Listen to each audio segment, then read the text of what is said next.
Hello, my beautiful friend. Welcome back to the Meant to Bloom podcast. I'm your host, Brittany Clarkson, and I'm so glad you're here. I hope you enjoyed last week's Mindset Realign. If you didn't do those episodes, if you didn't listen to them or do the exercises, the journal prompts, and go through them, I really encourage you to go back to those episodes and listen to them and really put in the work because it's going to set you up with just this full body clarity and release of stress to move on and really embrace this spring. I consider it sort of a spring cleaning of your mind, um, which to me is very important to do before you try to tackle spring cleaning of your home, or even just cleaning out your car can feel like so much. But if you're in the right mindset going into that, it really changes things. It makes it better and easier, and I think it's great. My dog just started barking. I think there's a delivery truck. That's a very consistent bark he's doing. You guys probably can't even hear it, so I don't need to explain it to you. It's just distracting to me. Today, I kind of just want to share a quick episode because I do want you to go back and listen to all of those Mindset Realign episodes. And they are short and sweet, so you can probably listen to them back to back. And then if you get the workbook, go ahead and take your time to go through the questions. But if you haven't done that, I very, very much, how many times can I tell you to do it? But I did mention a little bit that I wanted to talk about sort of this new shift into spring, sort of how I'm looking at things differently and changing things. And I'm very excited for the changes that are happening around here. It's beautiful and it's exciting. And I think the sunshine's really bringing it about. It's, waking up my soul from a long winter's sleep. It feels like for me. But I'm kind of embracing this squirrel brain method of living and method of running my business too. Which a lot of people tend to use squirrel brain as this negative thing. Meaning you're all over the place and you can't stay focused on anything. But you know what? It works for squirrels. And if it works for the squirrels, and that's naturally how my brain is working, I can make it work for me too. That's what I have decided. So if your brain is functioning differently than, society tells you it should, forget that. Like, you do you. You find what works for you. And I think a lot of the time, why it's so hard to feel like we get our life in order and to feel like we're just thriving and succeeding at things is because we're trying to do it someone else's way. We're trying to do it the way we perceive as the right way to do it. But your body is probably telling you the right way to do it, because the right way to do it is the way that gives you the least amount of anxiety. All right. And I'm not talking like fear that you need to overcome, something you need to grow through. I'm talking like you're getting panic attacks over something, or you're just so stressed and anxious about it every time it comes up. So often we're taught that like avoidance is not the answer, but maybe there's another method that doesn't involve you going through that. Maybe that's the wrong path for you. Maybe you don't need to be, crawling through the thickets to get there. Maybe there's a way around or a way over or a way under, just some different way of doing things that your brain naturally is like, hey, what if we tried it this way? Don't let everyone else tell you, nope, that doesn't work because it didn't work for them, or because it doesn't work in, whatever, according to productivity experts. Whatever, you've got to do what's going to work for you.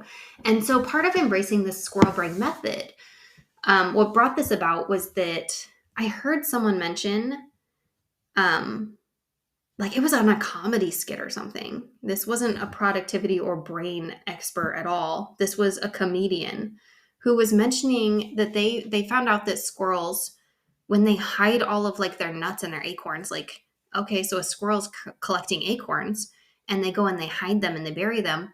A lot of times, like, I can't remember the number. There was some big percent, like 80% or something. I don't know. But a big percent of what a squirrel hides, they never go back for. They forget about it. And it's like, oh my gosh, that sounds devastating and scary. But you know what happens when a squirrel forgets that they buried an acorn and they don't go back and dig it up to eat it? That acorn has been buried. That's a seed. It's been planted. And now an oak tree can grow that will provide more acorns. And that is that is what I'm doing with my business planning and my big dreams about business, because I tend to get an idea and then I get distracted by a new idea, or I get distracted by what I'm currently working on and I put things on the back burner. I bury these ideas under other ideas and I forget about them. But when I forget about it and it's got all the right pieces and everything is right about it, it's going to grow into an oak tree and give me more ideas and more inspiration, and it's going to be even, better than just that little acorn of an idea I had.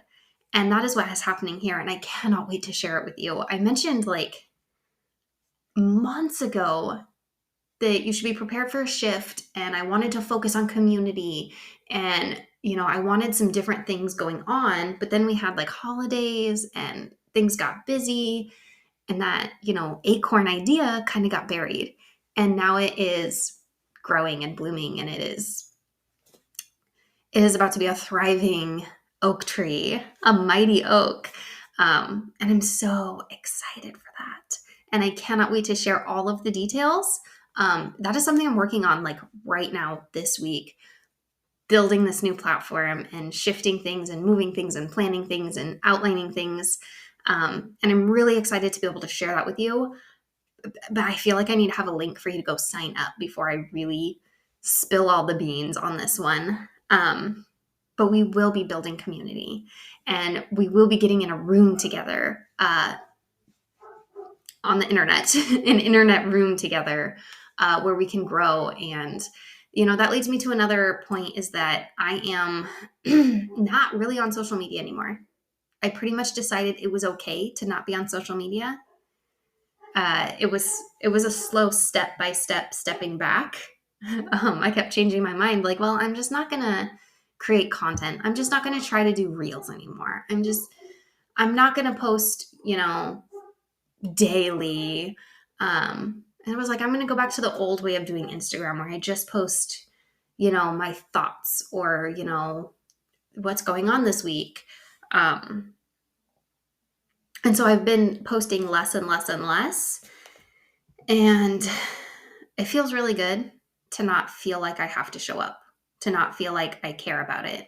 And I keep like opening up Instagram and then just closing it. Like, I don't need to be on here.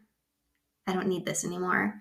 Because I really got to a point where it just feels like I've seen all the content, and it makes me not want to create content, because I'm like, I've seen it all. And it's basically all just the same stuff over and over again, or it's a new idea about the same stuff. And I just don't feel like it's a valuable use of my time. And I don't feel like it's entertaining either. Like, it's not a great way to waste time for me anymore. Like, I'd rather just sit and binge Netflix than scroll social media. I'd rather watch Seinfeld or Friends again instead of, an endless loop of reels.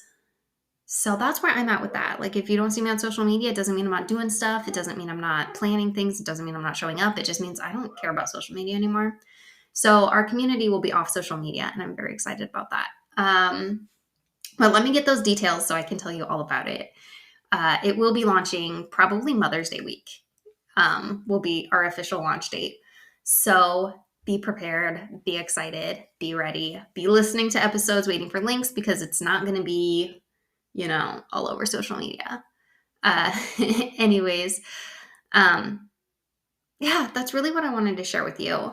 And I feel like in the spring, it's just such a beautiful time, because the sun starts shining and you start thinking about things, and you get this new, I have this new motivation, this new inspiration, this new excitement about everything. And now that I'm kind of backing off of the social media loop, and I'm not constantly seeing things to compare myself to, and I'm deciding to like let things be easier, and not even run like this big company that I was trying to grow. Like, I want it to be smaller. I want it to be intimate. I want it to take less time. I want it to be simple and easy because I want my life to be simple and easy. And I'm really starting to strive for mediocrity in a lot of ways, like in a lot of really good ways. And I want to let you know that if you don't want it all, that's okay. If you want a simple life, that's okay. That's great. That's amazing. And so I like the term striving for mediocrity because it means you're not, when you're striving, you're not giving up. It's not like, oh, I'm accepting that I'm just mediocre. I'm accepting that I'm never going to be more. I'm deciding I don't want to be that big. I'm deciding I want a simple, small life, but I want this community and I want these connections and I want close friendships. I'm deciding I'd rather have a handful of really, really good friendships instead of, being on stage and having 500 people looking at me. And who knows, maybe that's where things will lead anyway. But striving for mediocrity, I'm not giving up and accepting defeat that I'm, never going to be everything I ever wanted. I'm just deciding my priorities are being home with my kids and raising our chickens and growing a garden right now. Like, I want things to be simple. I want things to be easy. And I have to strive to keep my mindset in check. And I have to strive to keep things simple, to not overcomplicate, because it's so easy to compare to other people and to overcomplicate and to get these big ideas and try to do 100 things at a time. And I don't know how to juggle. I got to set some balls down. And it's hard work to, set the balls down sometimes. You've got to be really intentional and you've got to decide which ones are worth keeping, what's worth growing, what's worth focusing on, where should my attention go, what's going to be best for me and my family and my friends and my business and my community and my marriage. And it's okay to strive for mediocrity. It's okay to not want it all. It doesn't mean you're giving up. It really doesn't. Unless you'll never be fulfilled without more. But this kind of comes into gratitude, balancing gratitude with the desire for more. I have been there for a couple years now. And it's hard work. It honestly is. Like journal prompts is how I get myself through it. Some of you might need to talk yourself through it, go on long walks with yourself. But like you're not going to get over it if you don't confront it. And it's okay to want more. And it's okay to be okay with everything you have and not want more. And that's kind of the inspiration that I want to give you today. That whatever you decide you want is okay. I just want you to make sure that you're the one deciding what you want for you and your family, and not because you've been fed hundreds of reels on social media that tell you should be running your own business and you should be, head of the PTA and you should be baking cookies from scratch it can be simple, it can be easy. You don't have to do it all. All right? I want you to do everything you want to do. Everything that's right for you and your family. And practicing gratitude for all you already have along the way it's a really great way to keep yourself grounded, honestly, through it. Pay attention to everything you have. Look for those silver linings. Look for the blessings. Look for the glimmers. Find reasons to smile every day as you keep on moving forward. And whether forward means big growth or whether forward means a more simple life, it's all good, right? Well, I love you, friend. I will talk to you again next week. Thanks for being here.